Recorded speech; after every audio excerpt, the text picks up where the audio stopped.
पुढल्या बातमीकडे ऐन सणासुदीच्या काळामध्ये झेंडूबागेचं नुकसान झालंय। शेतकऱ्यांना या संदर्भात आक्रोश व्यक्त केलाय।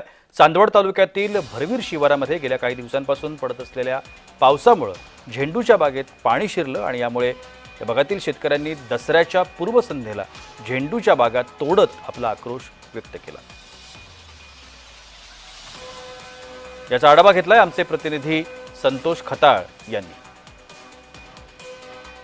चांदवड तालुक्यातील भरवीर या शिवारामध्ये झेंडूच्या फुलाची मोठ्या प्रमाणावर लागवड केली जाते।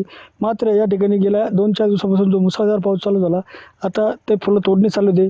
आता त्या फुलाची जी अवस्था झाली ते शेतकऱ्यांनी ही बाग रागसंतापात तोडून टाकली आणि जे फुलं या दसऱ्याच्या निमित्त नाशिकच्या बाजारपेठेत जाणार होते, मात्र या ठिकाणी जी फुलं होती हे पूर्णपणे आता गळून गेल्याने या भागातील शेतकरी पूर्णपणे हातात झाला असून या चांदवड तालुक्यातील भरवीर शिवारातील जे फुलांची बाग होती ही शेतकरी आता तोडण्याच्या मार्गावर असून आता शासनाने लवकरात लवकर मदत करावी अशी मागणी या भागातील शेतकरी करत आहे।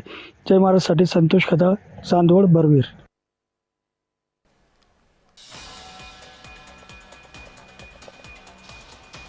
तर शेतकऱ्यांचं अतोनात नुकसान होतंय आणि शेतकरी आक्रोश व्यक्त करतायत।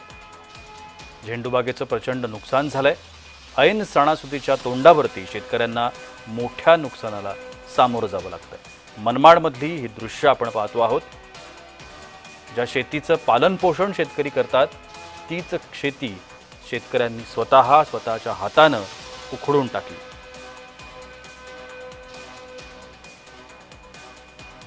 शेतकऱ्यांचं हे नुकसान नैसर्गिक आपत्ती आहे एका बाजूला म्हणता येईल, मात्र हे नुकसान सहन न होणारं नुकसान आहे। शेतकऱ्यांनी या संदर्भात आक्रोश व्यक्त केलाय।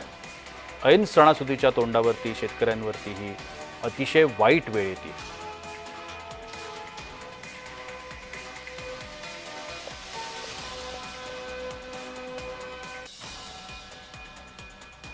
मनमाडमधली ही दृश्य आपण पाहतोय।